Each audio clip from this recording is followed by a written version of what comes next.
कर जाना ही हमारे जन्म का लक्ष्य है और इस लक्ष्य को प्राप्त करने के लिए ना ज्यादा पूजन की आवश्यकता है, ना ज्यादा हवन की आवश्यकता है। अगर किसी वस्तु की आवश्यकता है तो वो है प्रेम, सतगुण। यदि आपके भीतर प्रेम और दया है तो आपको कोई पूजा करने की आवश्यकता नहीं है, कोई हवन करने की आवश्यकता नहीं। परमात्मा की लीला तो आपके ऊपर वैसे ही है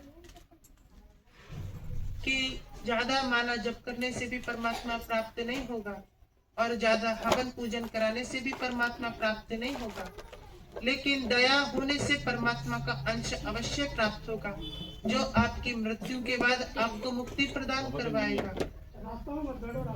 ये परमात्मा की विजय आपके लिए।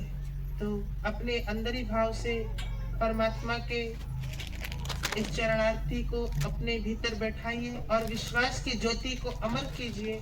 यही सबसे महान कर्तव्य है। हाथ जोड़कर विनम्र निवेदन कीजिए। है सचिया जोता वाली माता तेरी सदा ही जय, बोल साचे दरबार की जय। जयकारा शेरावाली दा, बोल साचे दरबार की जय। हे प्रेम आदर्श से बैठे हुए श्रोताओं, भक्तगण, परमात्मा की लीला का एक अनोखा चमत्कार देखिए। आप लोग इतने विश्वास से दरबार में आए हैं, इसका बहुत बहुत धन्यवाद है। आपका पुनः स्वागत हो ऐसा अरदास है। ये लीला आपके भीतर होनी भी जागृत होना जरूरी है। कैसे संसार में लोगों के ऊपर देवी देवता आते हैं और आकर के पाखंड फैलाते हैं और लोगों को भटका जाते हैं कि तुम्हारे यहाँ ये होने वाला है, तुम्हारे पुत्र के साथ ये होने वाला है, तुम्हारी पुत्री के साथ ये होने वाला है, कि किसी पर ये वाले महाराज आ रहे हैं तो किसी के ऊपर वो वाले महाराज आ रहे हैं। सबकी अपनी अपनी पूजा है, लेकिन किसी पे मसानी आ रही है तो किसी पर कुछ आ रहा है, तो किसी पर कोई सी देवता आ रहे हैं। लेकिन इस संसार का एक चमत्कार ये भी देखिए कि यहाँ आने वाले देवता न झूमते हैं न झूमने देते हैं। देवताओं का कहने का मतलब है इस संसार में एक स्थान ऐसा भी बने जहाँ पर देवता आकर के अपनी वाणी का सदुपयोग करें और मनुष्य को सही राह दिखाएं। बेशक इस दरबार का ज्यादा ऊंचा नाम नहीं है, अभी शुरुआत है, क्योंकि इस दरबार का ऊंचा नाम इसलिए नहीं है, न ही तो हम इसका प्रचार करते हैं और न ही हम कृत्रिम पर इनकी प्रतिक्रियाएं डालते हैं। इनको हिंदी में समझाने का तात्पर्य बताइए। मोबाइल पे कोई फोटो नहीं डालते हैं। लोगों पर देवी देवता आते हैं तो वो अपनी कृत्रिम द्वारा प्रतिक्रिया बजवा करके उन पर प्रदर्शित करते हैं। ये कार्य हम देवी देवताओं का नहीं है। देवी देवता इस कार्य के लिए नहीं आएंगे कि वो कृत्रिम का सदुपयोग करें। हम तो कृत्रिम का सही से अर्थ तक नहीं जानते। मोबाइल फोन को तो माता रानी अपनी वीडियो नहीं बनवाती हैं। आप लोगों ने देखा होगा बहुत सारे लोग होते हैं खेलते हैं तो वो वीडियो बनवाते हैं, वो नहीं करते हैं। तो कहना है कि हम लोग सादा आते हैं और सादा देवी का अर्थ है जो कभी भी वीडियो वगैरह नहीं बनवाती है। हाँ, बाकी दरबार की देखी होगी आपने, दरबार के ये देखा होगा सभी। प्रवचन तो कानों के लिए ये लोग मुंह से बोल करके करवाते हैं कि माता रानी आपकी तस्वीर नहीं लेंगे किंतु आपकी आवाज को तो पा सकते हैं। मैं कहती हूँ बिल्कुल वाणी का सदुपयोग कीजिए। वाणी कानों कानों में जाना बहुत जरूरी है कि किस प्रकार से देवताओं को निखारा जाएगा।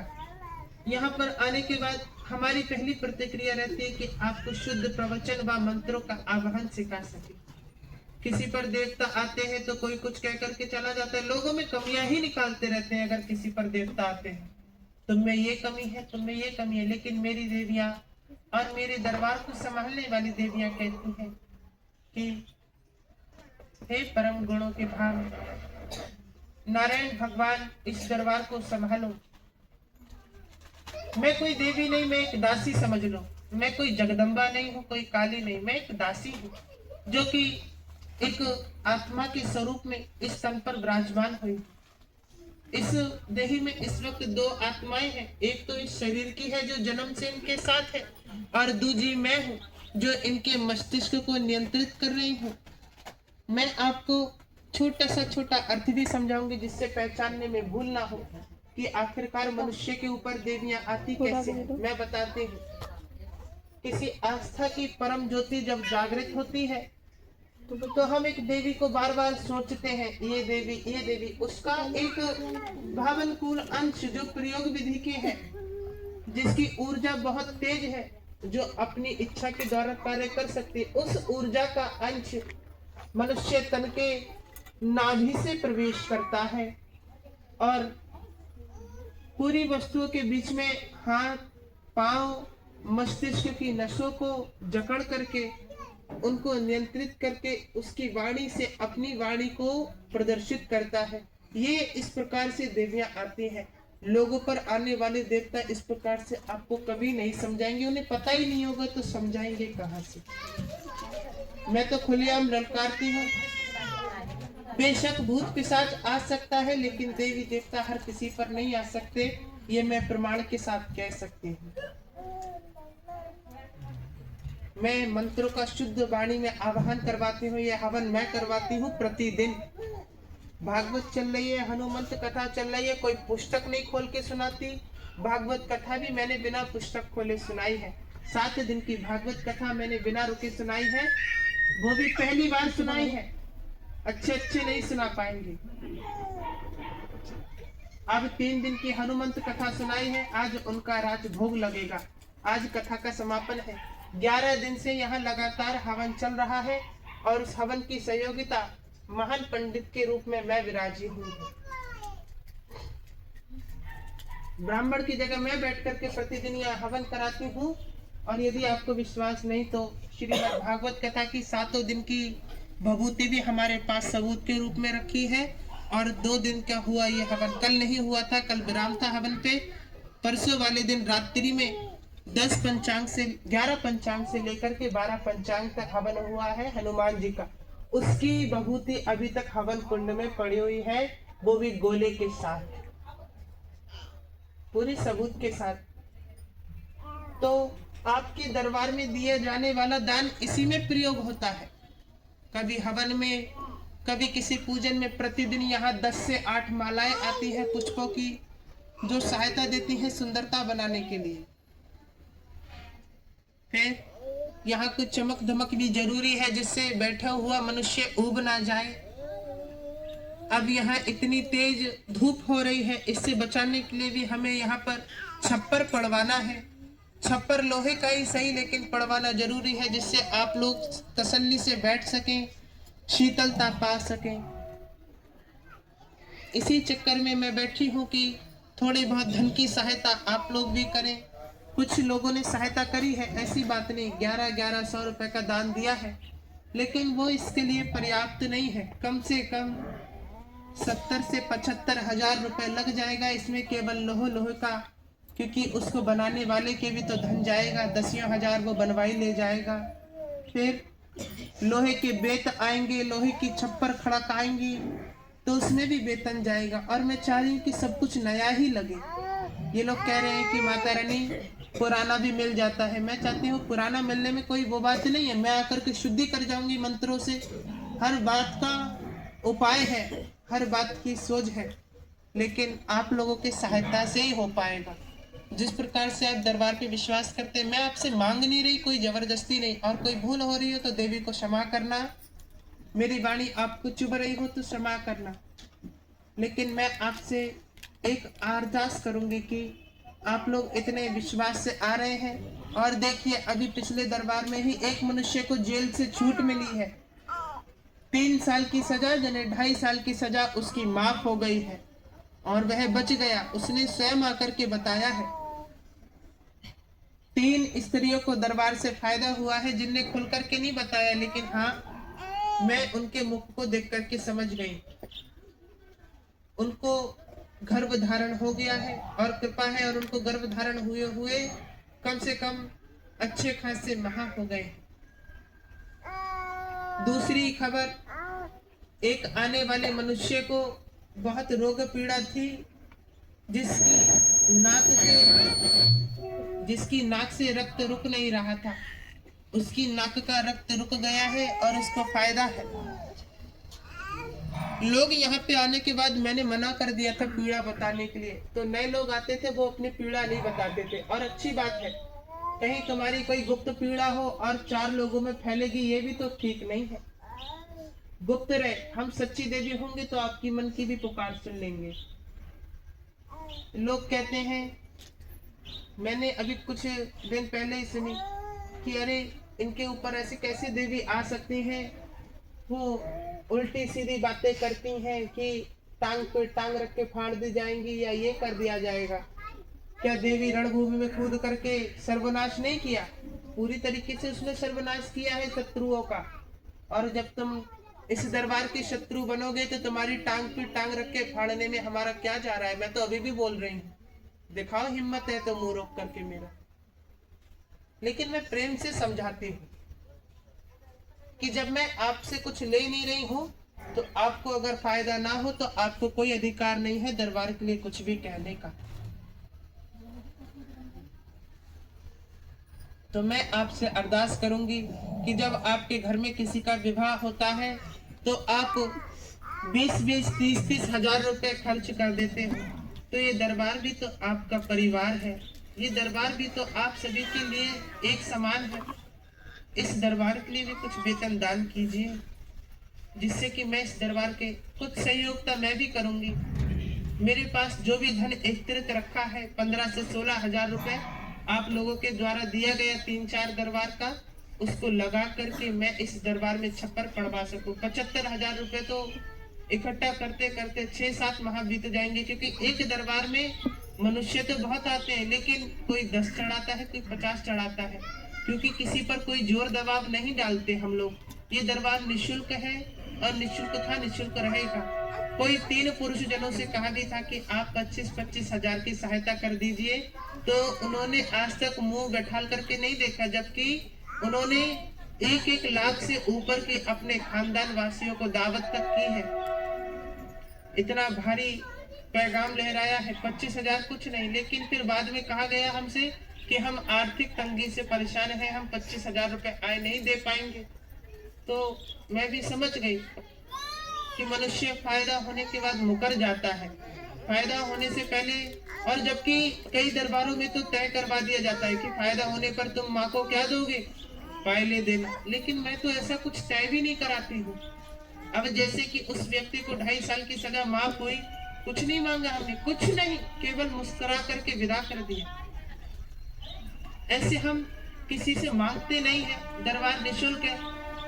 लेकिन दरबार में बैठी ये माताएं, ये पुरुष, आप सभी के किसी न किसी रिश्ते से भाई लगते हैं, दरबार के नाते से बहन लगती है, माँ लगती है। इनके लिए ही सही अगर आप देने के योग्य हो तो अवश्य दिया करो। दान देने से घटित नहीं होगा। अब पहली बार आया हुआ मनुष्य सोचता है दान दे तो दूं, क्या पता चले कहीं मेरा कोई फायदा नहीं हुआ। मैं कहती हूँ आप फायदे के लिए क्यों आ रहे हो? आप विश्वास करके तो देखो, आपको फायदा भी होगा और काम भी होगा। आप लोग तो पहले ही मुंह बना करके आते हो, तो फायदा कैसे होगा? अगर भगवान को भी साक्षात प्रकट करना है तो कम से कम 70-70 साल की तपस्या करनी पड़ती है। तो आप दरबार के लिए 10 हाजिरियां नहीं दे सकते हो। 1 हाजिरी में किसका कल्याण हुआ है भला? ऐसे तो तुम वैष्णो देवी धाम चले जाओ, एक बार में पुकार नहीं सुनी जाती है, ये ध्यान रखना। अगर यहाँ से मनुष्य को फायदा नहीं होता है ना, तो 20 हजार का वाहन तय कर करके दूर दूर दरबार चला जाएगा, लेकिन 20 हजार का दान करके यहाँ नाम नहीं कमाया जाएगा। इस बात में मनुष्य बहुत पीछे रह गया है। मनुष्य अपने धर्म से दूर जा रहा है। क्षमा चाहूंगी, लेकिन अब मुझे तरफदारी करनी पड़ेगी। धर्म तो एक ही है, वो है सनातन। लेकिन कुछ धर्म मुंह से बनाए गए हैं। जो धर्म मुंह से बनाए गए हैं वो इतनी तरक्की क्यों कर रहे हैं? क्योंकि उन मुंह से बनाए गए धर्मों का प्रचार करने वाले बहुत हैं और सहायता करने वाले बहुत हैं। अगर उन धर्म को मंदिर बनाने के लिए कोई सहायता चाहिए तो कम से कम 10 मनुष्य होता है, लेकिन 10 मनुष्य अपनी पूरी जेब खाली कर देता है, लेकिन अपने धर्म को पूरा जड़ से मजबूत करता है। यहाँ का हिसाब क्या है?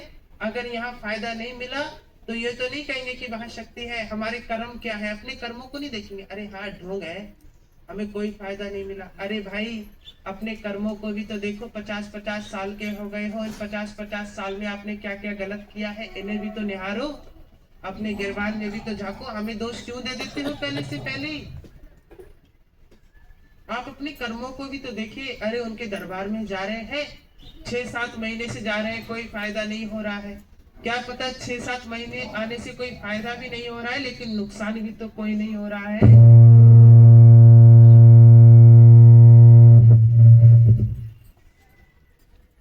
नुकसान भी तो कोई नहीं किया आपका। क्यों नहीं हुआ आपका नुकसान? क्योंकि उस बीच आपके पाप थे वो कटने शुरू हो गए थे। धीरे धीरे करके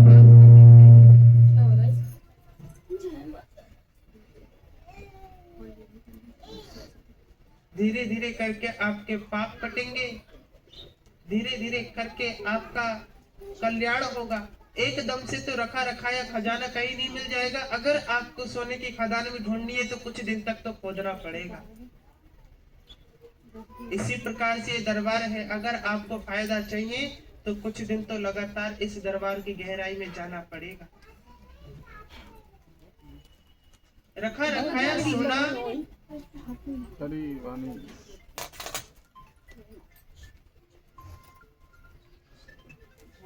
देखिए, रखा रखाया धन और रखा रखाया सोना कहीं नहीं मिलता है। 10,000 की तनख्वाह कमाने के लिए भी 1 महीने जुट करके मेहनत करनी पड़ती है। बैल बद्दों की तरह अपने आप को रगड़ना पड़ता है। मैं तो यहाँ आकर के आपसे कुछ मांग नहीं रही हूँ, केवल बैठाल रही हूँ। कितने कितने दरबारों में तो ये है, छोटे से छोटे दरबार में भी जाओगे, क्या दोगे माँ भगवती को फायदा होने पर? मतलब उन पे माता आ भी नहीं रही है, लेकिन फिर भी विश्वास है कि उन पे माता आती है। क्यों? क्योंकि वो जोर जोर से कूदते हैं, सिर पटकते हैं। यहाँ आकर कहा नहीं जाता है, जहाँ सच्चाई होती है वहां मनुष्य को विश्वास करने से पहले कदम डगमगा जाता है कि अरे बड़ी शांति से आती है देवियां। अरे आपने पढ़ा नहीं क्या? क्यों नहीं पढ़ा कि साफ साफ लिखा गया है कि भूत भी झूमते झांकते आए और देवियां भी झूमते झांकते आए? असंभव। देवियां तो शांति का पैगाम है, शांति की ध्वजा है देवियां। देवियों के भीतर शांति है।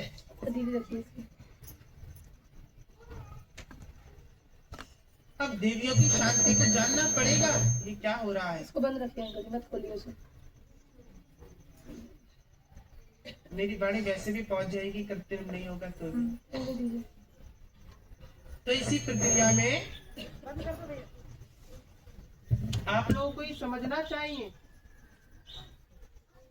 कि क्यों दरबार की वाणियों को समझना जरूरी है। मैं आपसे विनम्र निवेदन करती हूँ, बिना पुस्तिका लिए मैं आप लोगों की वजह से रात में 2-2 बजे हवन कर रही हूँ। क्या हम देवियों को और काम नहीं है, यहीं पड़े रहना है हमें? क्यों कर रही हूँ 2-2 बजे तक हवन? ताकि दरबार में आए हुए मनुष्य का कल्याण हो सके, जो विश्वास से आए हैं उनका विश्वास जुड़ सके। कभी आकर के रात में देखा है, कह तो देते हो ये ढोंग कर रहे हैं, कभी ढोंग करने वाले की आस्था भी तो देख लो। आकर के रात में 2-2 बजे तक भजन कीर्तन क्यों करते रहते हैं? अगर ढोंग कर रहे हैं तो दरबार हफ्ते के हफ्ते लगाएंगे, बाकी 6 के 6 दिन आराम से पढ़ के सोएंगे। रात्रि में तुम्हारे गुरुवर के ऊपर विराजी रहती हूँ 2-2 बजे तक, और उनको कहीं जाकर के 3-3 बजे निंद्रा आती है, तो जाकर के बेचारे सुबह 11 पंचांग पे उठते हैं। तभी मजबूरी देखिए कि गुरु बनना आसान नहीं होता, ये ध्यान रखना। कड़ी से कड़ी मेहनत करनी पड़ती है। ये हवनों में भी मंत्र बोलने के लिए ना जुबान चलानी पड़ती है, वो भी तड़ाके वाली।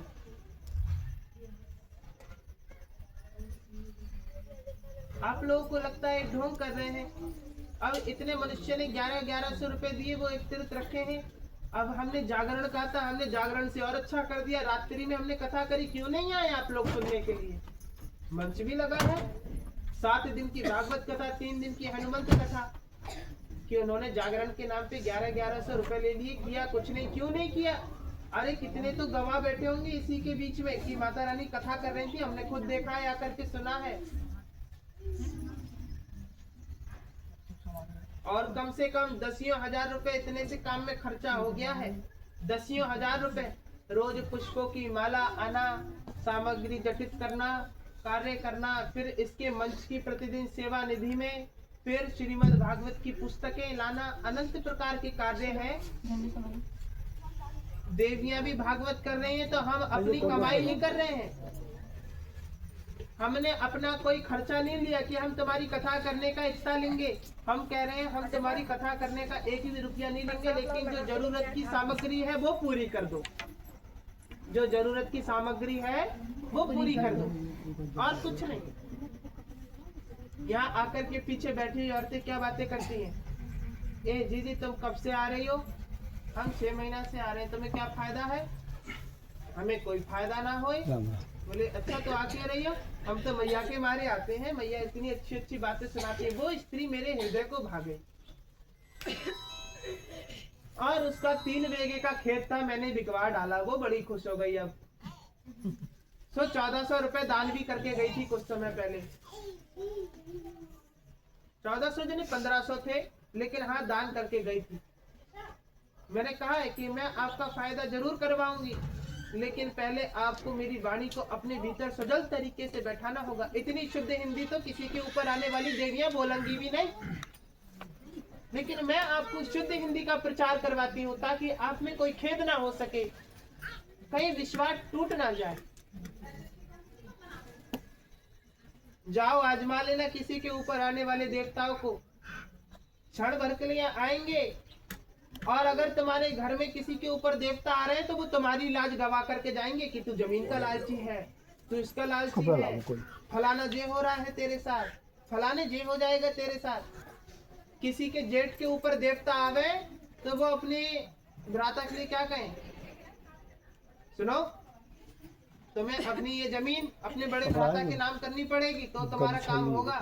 मतलब जेठ के ऊपर देवता आए ना आए, डंका बजा करके जमीन हड़प के ले गए। मैं उन देवताओं से लाख गुना बेहतर हूँ जो किसी से कुछ ना मांगते हुए कम से कम 30,000 मनुष्य को फायदा करा चुकी हूँ, और उनके नाम दर्ज है उनकी बीमारी के साथ।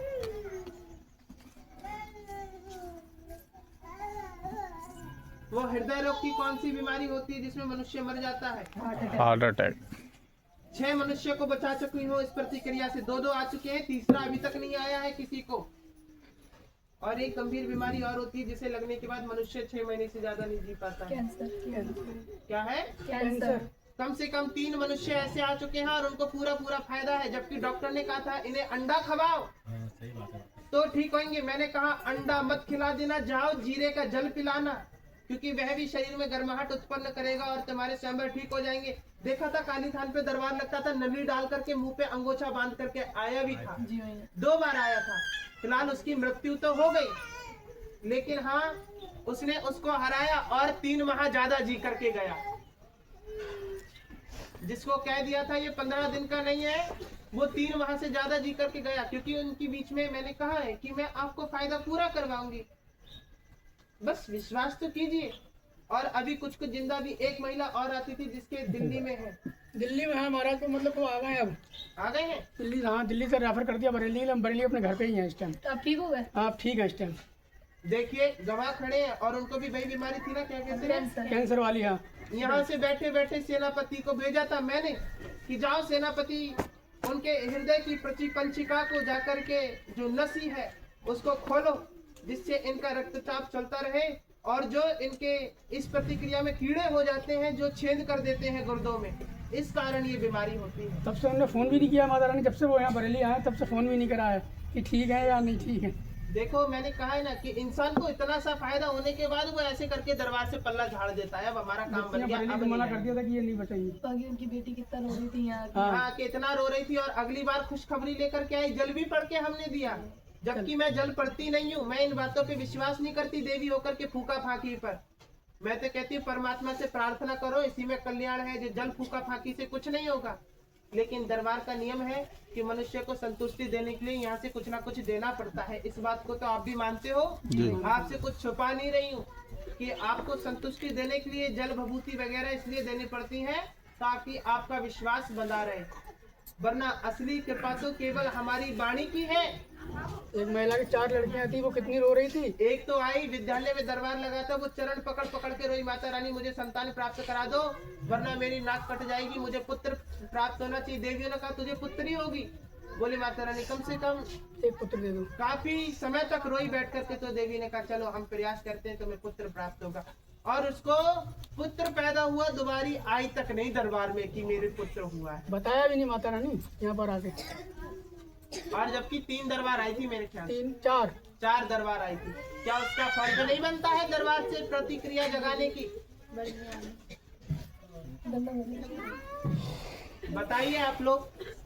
कुछ झूठ तो बता नहीं रही हूँ कि बना बना करके बातें कह रही हूँ, गवाह के साथ बता रही हूँ बातें, गवाह के साथ। इतने इतने बड़ी बीमारियों का नाश करने के बाद भी दरबार का नाम क्यों नहीं है? शांत रहा करो, मुंह बंद करके भी कोई कार्य कर सकती हो जब मैं बोल रही हूँ तो। क्षमा।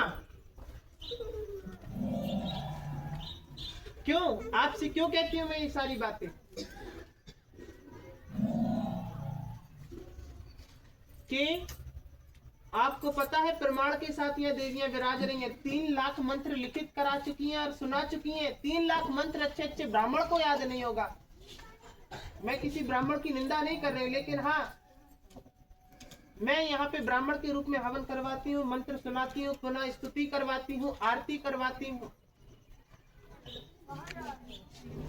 इस परिवार के ऊपर मेरी ऐसी दिव्य दृष्टि है कि बेशक तुम्हारे गुरु उठे ना उठे, लेकिन इस घर में बालक से बालक बच्चा इतनी शीतलता में सुबह 6 पंचांग तक स्नान कर लेता है और 6 पंचांग से 7 पंचांग तक बैठ करके यहाँ आधे घंटे की आरती होती है।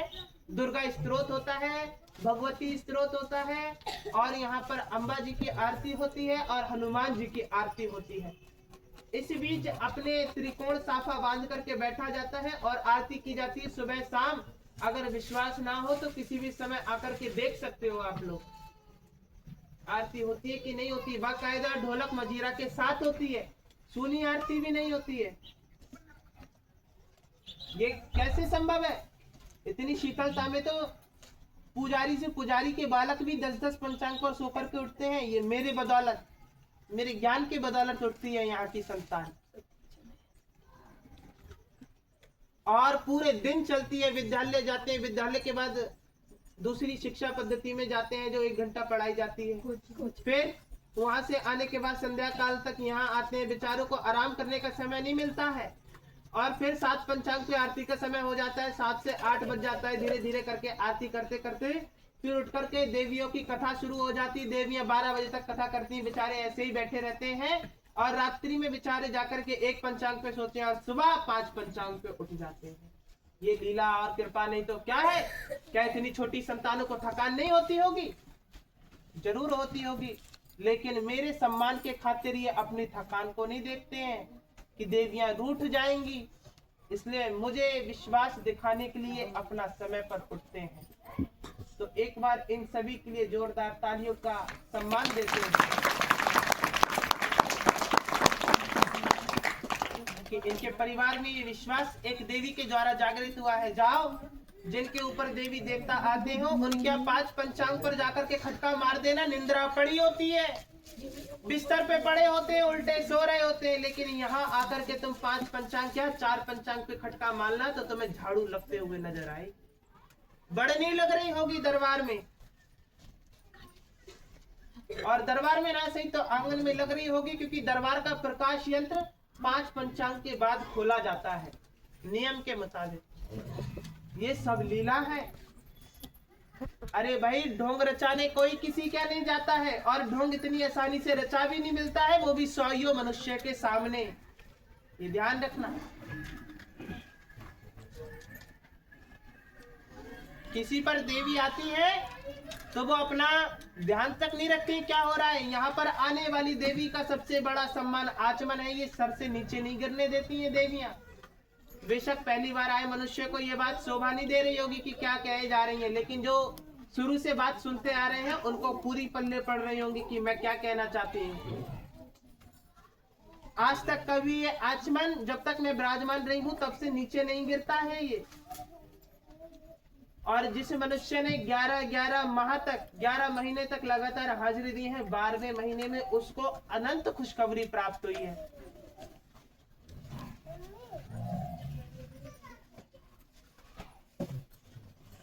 बुरा मत मानिएगा कोई ऐसी प्रतिक्रिया हो। यहाँ पर एक हर्ष नाम का सेवादार आता है जी भैया।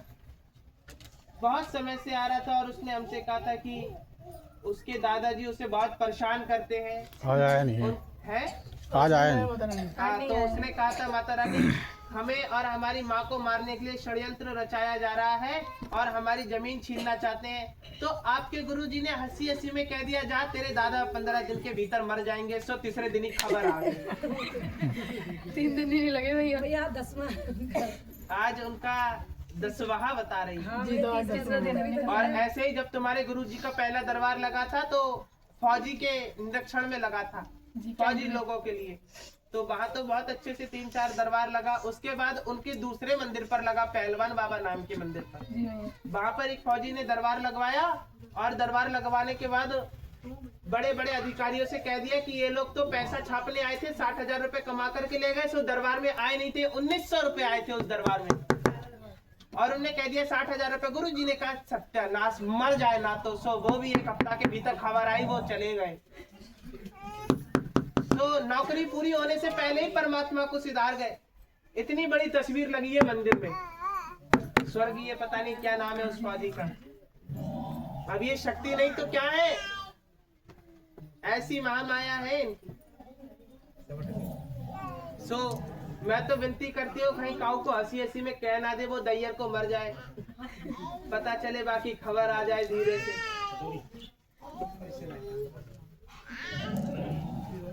माता रानी ये भी एक बहुत बड़ी कृपा है, बहुत बड़ी कृपा है ये। तो यहाँ पर रहते हुए आदमी परेशान ज्यादा है। सबसे बड़ी, मैं उनकी तारीफ नहीं कर रही कि उनके ऊपर विराजमान हो। आपके गुरु जी का आचरण ऐसा है कि इतना बड़ा दरबार लगाने के बाद भी आपसे प्रेम से बोलेंगे। चाहे आप दिन में 10 बार आना, कोई घमंड नहीं दिखाएंगे, कोई वैभव नहीं दिखाएंगे कि मेरे पास इतना बड़ा दरबार है ये वो। बालकों की तरह आपके पास बैठेंगे, बालकों की तरह। जैसे होता है ना 6-7 वर्ष का बालक, ऐसे हंसी क्रिया करेंगे आपके संग बैठ। सच्चे दरबार की जय, सच्चे दरबार की जय, और गुरु महाराज की जय, और गुरु महाराज की जय, और सच्चे दरबार की जय, और माता रानी की जय, और माता रानी की जय। ये लीलाएं हैं कि घमंड होना नहीं चाहिए। अगर कोई गुरु होगा, कोई गुरु के चरण छूने आता है तो गुरु ऐसे आगे कर देता है, ले छू ले।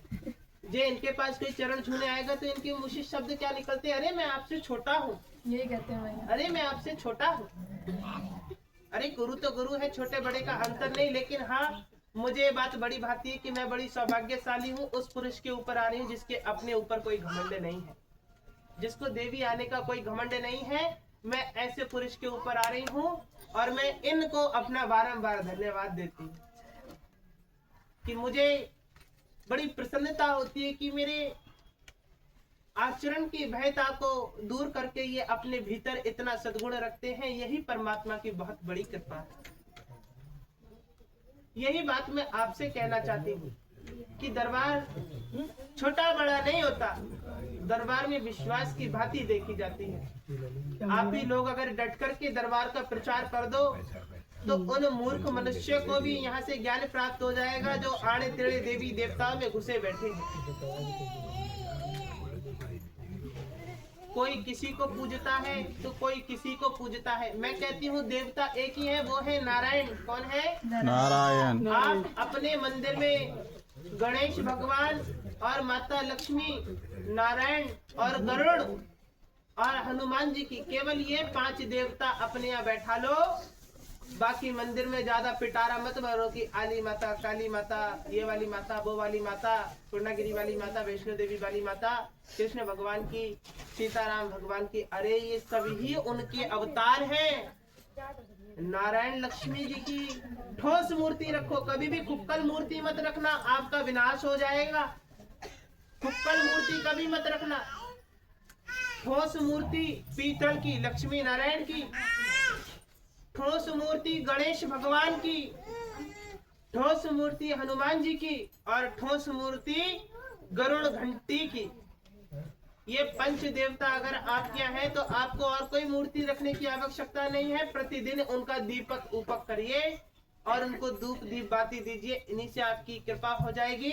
उन्हें प्रतिदिन गंगा जल से स्नान कराइए, ज्यादा हो तो शहद दही आदि मेवा से स्नान करा दीजिए। इससे आपका मंदिर भी सफा सुथरा रहेगा, सुंदर लगेगा। आप लोगों ने इतने देवी देवता भर लिए हैं, किसी के मंदिर के पीछे कुछ जाला चढ़ गया है, किसी के मंदिर में कोई धूल चढ़ गई है, देवताओं का अपमान हो रहा है। ये तो कि मंदिर में 20 मूर्तियां हैं और उनको प्रतिदिन साफ करने की भी हिम्मत नहीं है, बस दिया जलाया और चलते बने अपने अपने काम के लिए। तो ऐसा नहीं, मूर्तियां कम रखिए लेकिन शुद्ध रखिए।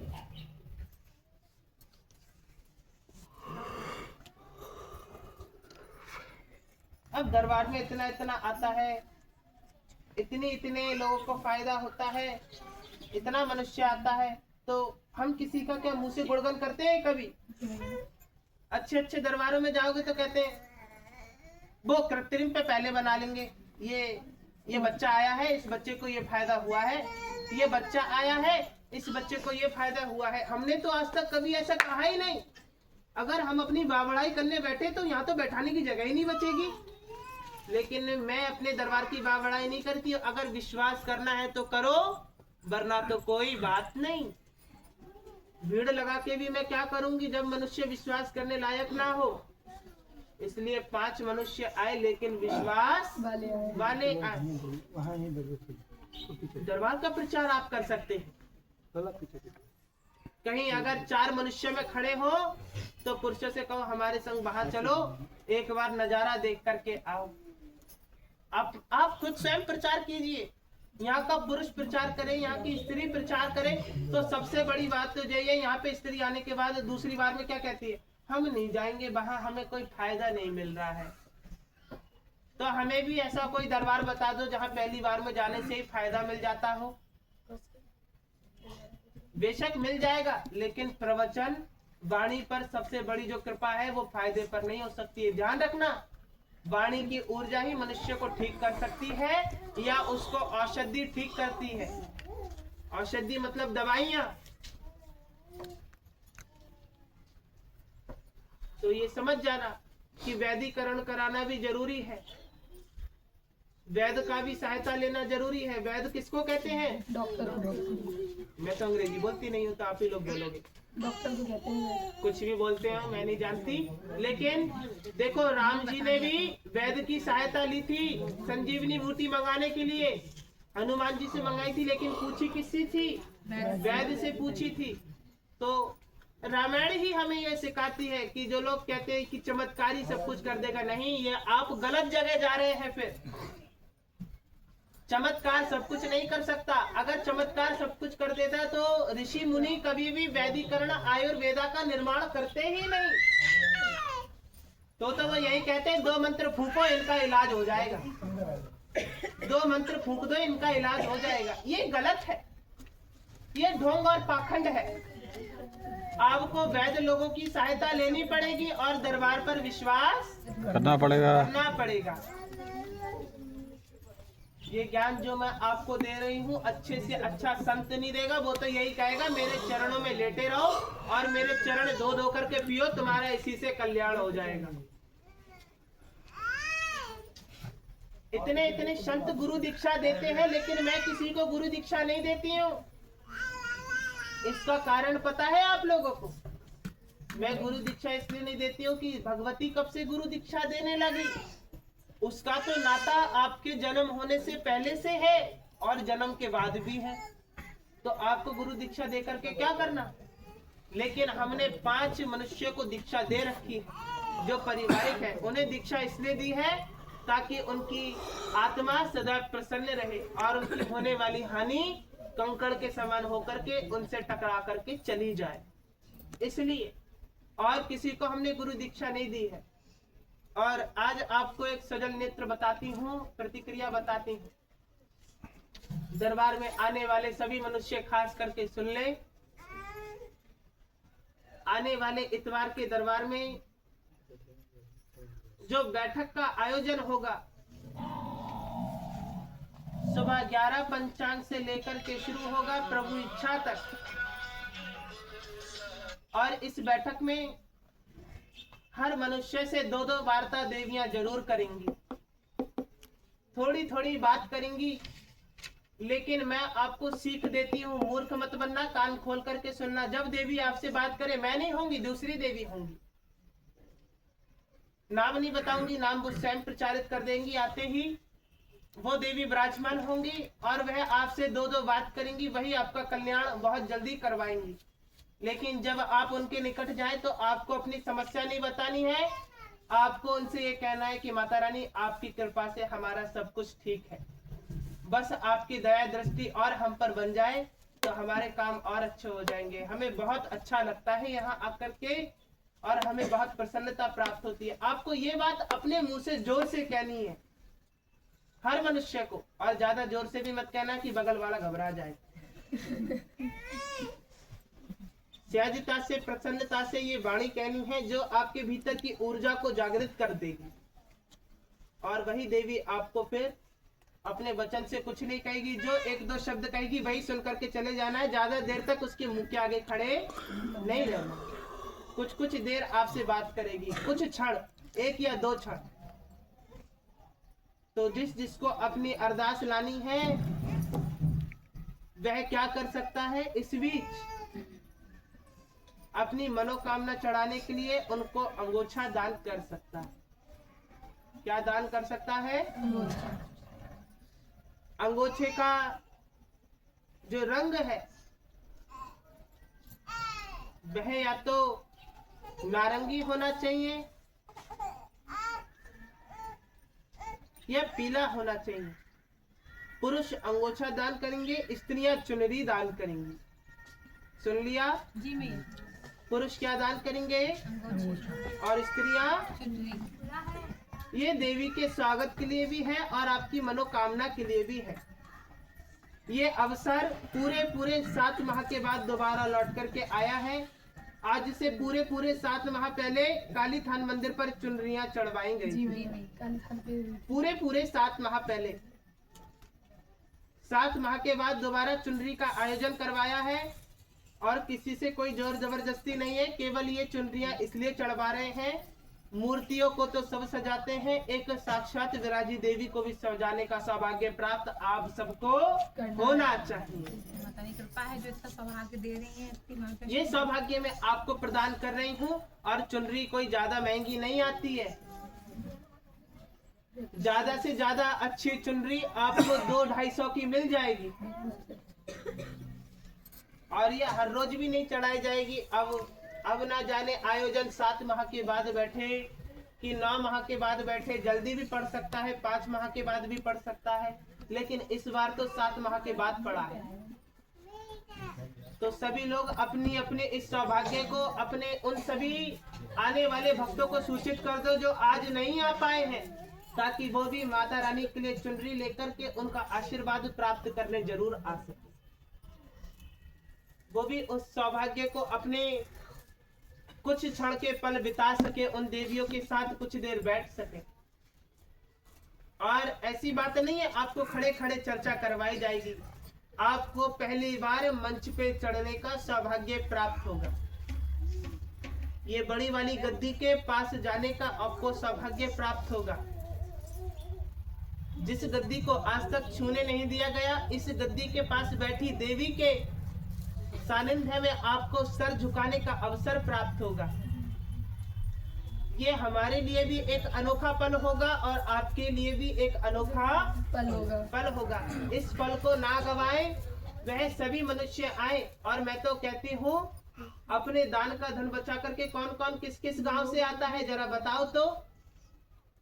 आप बताइए, स्त्रियां बताएं एक एक करके। रुको भाई, बैठे रहना। आपने आगे से भाई बताओ। बैठे रहिए, शांत रहिए, अभी बोलना नहीं। एक काम करवाते, कोई दिक्कत तो नहीं हो रही किसी को? ये धूप पड़ रही है।